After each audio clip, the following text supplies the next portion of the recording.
श्रीरङ्गनाथपादुकासहस्रं पद्धति 17 पद्मरागपद्धतिः अनुष्टु प्रपद्ये रङ्गनाथस्य पादुकां पद्मरागिणीं पदैकनियतां तस्य पद्मवासामिवापरां वसन्तमालिका आदिवाट्मनसं विचिन्त्य शौरेः पदरक्षे पदपद्मसौकुमार्यं परिपुष्यसि पद्मरागभासा पदवीमाहितपल्लवामिव त्वं पदपल्लवसङ्गिभिः प्रदीप्तैरधिकोल्लासिभिरम्बपद्मरागैः अनलेशयनं क्वचिन्मुरारेरविसंवादयसीव पादुके त्वं मञ्जुभाषिणि विवृणोदिरङ्गपदिरत्नपादुके त्वयि पद्मरागमणिपद्धतिशुभा निबिडोरुसङ्कटनपीडनक्षरन्मधुकैडभक्षतजपङ्गवासनां प्रदियन्तिरङ्गपदिपादुके जनास्तव पद्मरागमणिरश्मिसन्ततिम् अभिजग्मुषां त्वदनुभावखण्डितादकसञ्चयाद्विकलितामसृच्छडाम् इन्द्रवज्रा पश्यन्तिरङ्गेश्वरपादुके त्वां पौराङ्गनास्पर्शिदरागबन्धां शृङ्गारयोनेर्ज्वलनस्य दीप्तैरङ्गारजालैरिव पद्मरागैः उपजाति अवैमिदोषापगमस्य हेतुं तमोपहां सम्भृतपद्मरागाम् अशेषवन्द्यां मणिपादुके त्वां रङ्गेशसूर्योदयपूर्वसन्ध्याम् अवाप्यपादावनिरङ्गभर्तुः पादाम्बुजे पल्लवसंस्तराभां त्वत्पद्मरागद्युतयो भजन्ते कालानलत्वं कलुषाम्बुधेर्नः निसर्गसिद्धं मणिपादरक्षे देवस्य रङ्गावसधप्रियस्य बालार्कवर्णाः पदपद्मरागं त्वत्पद्मरागाः पुनरुक्तयन्ति पदेन विश्वं मणिपादरक्षे पत्न्या समं पालयतो मुरारेः यशः पयोधौ परिकल्पयन्तिः प्रवालशोभां तव पद्मरागाः इन्द्रवज्र अर्चिष्मदी काञ्चनपादरक्षे प्रस्तौदिते पाडलरत्नपङ्क्तिः रेखारथाङ्गस्य महप्रपञ्चं रङ्गेशपादाम्बुजमध्यभाजः उपजाति त्वयैव पादावनिशोणरत्नैर्बालातपं नूनमुदीरयन्त्या पद्मापदेः पादतलप्ररूढं रेखाम्बुजं नित्यमभूदनिद्रं नित्यं निजालोकपथं गदानां श्रेयो दिशन्तीश्रितपद्मरागां महीयसीं माधवपादरक्षे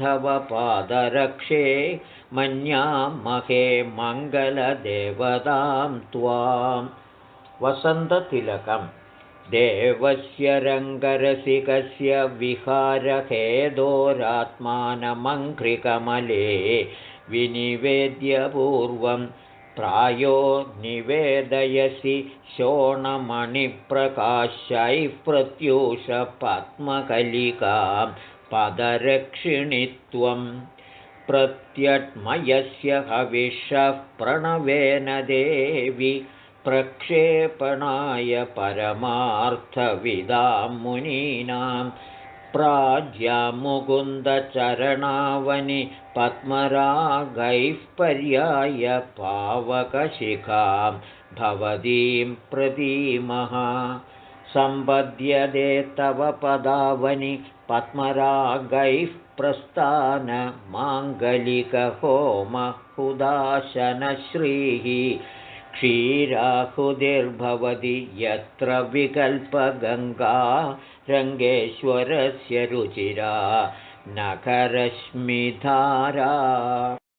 आमुञ्चदामरुणयावकपङ्गलक्ष्मीं शोणाश्मनां तव पदावनि कान्तियोगात्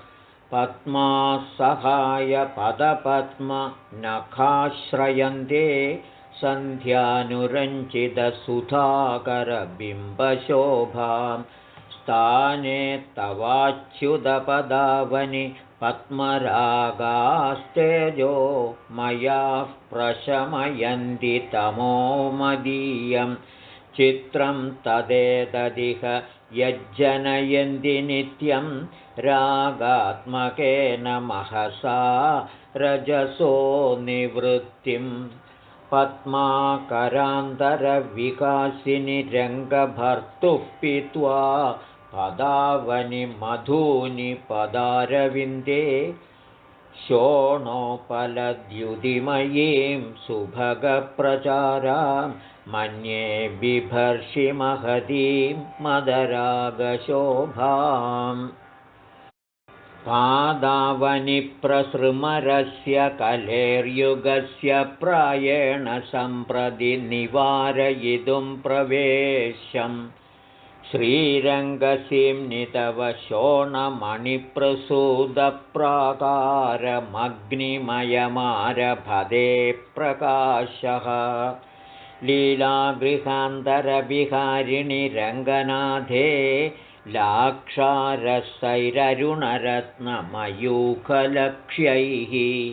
प्रायेण रञ्जयति पादसरोजयुग्मं सैरन्ध्रिकेव भवती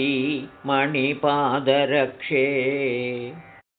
रङ्गेशि दुर्विहरदो मणिपादरक्षे रथ्यान्तरे सुमनसः परिकीर्यमाणाः त्वत्पद्मरागकिरणच्छुरणाद्भजन्ते सन्ध्यातपान्तरिततारकपङ्क्तिलक्ष्मीम् रङ्गाधिराजपदरक्षिणि बिभ्रतस्त्वां गङ्गातरङ्गविमले गिरिशस्य मौलौ संवर्धयन्ति महसा तव पद्मरागाः शैलात्मजा चरणयावकपङ्गलक्ष्मीम् मालिनी शरणमुपगतानां शर्वरीं मोहरूपां शमयितुमुदयस्तान्मन्महे बालसूर्यान् पदसरसिजयोगाद्रङ्गनाथस्य भूयः परिणमदरुणिं नः पादुके पद्मरागान् हरिपदरुचिराणां पादुके तावकानामरुणमणिगणानां नूनमर्धेन्दुमौलिः प्रणदि समयलग्नां वासनामेव धत्ते कलमगणिशकान्तिस्पर्धिनीभिर्जडाभिः प्रतिविहरणमेदे पादुके रङ्गभर्तुः पदकमलसगन्धाः पद्मरागास्त्वदीयाः तरुणतपनमैत्रीमुद्वहद्भिर्मयूखैस्तलकमलविभूतिं स्थापयन्त्यव्यवस्थाम् अयमनितरभोगान् रञ्जयन् वीदरागान्नरुणमणिगणानां तावकानां प्रकाशः मधुरिपुपदरक्षे मंशुजाज्वल्यमानः शलभयदि जनानां शाश्वतं पापराशिं प्रचुरनिगमगन्धाः पादुके रङ्गभर्तुः पदकमलसमृद्धिं प्रत्यहं भावयन्तः दधति शकलयन्तो गाढमन्दस्तमिश्रं समुचितमरुणत्वं तावकाः पद्मरागाः मन्दाक्रान्ता लाक्षालक्ष्मी मधुररुचके रङ्गिणः पादरक्षे वक्त्राम्भोजे मदपरिणतिं पद्मरागद्वितिस्ते कर्णोपान्ते किसलयरुचिं देवि सेवानतानां सीमन्ते च त्रिदशसुदृशां सौदिसिन्धूरशोभाम् आर्य अरुणमणयस्तवैरे हरिपदरागेण लब्धमहिमानः गमयन्ति चरणरक्षेद्युमणिगणं ज्योतिरिङ्खणताम् इति कवितार्किकसिंहस्य सर्वतन्त्रस्वतन्त्रस्य श्रीमद्वेङ्कटनाथस्य श्रीमद्वेदान्ताचार्यस्य कृतिषु श्रीरङ्गनाथपादुकासहस्रे पद्मरागपद्धतिः 17। ॐ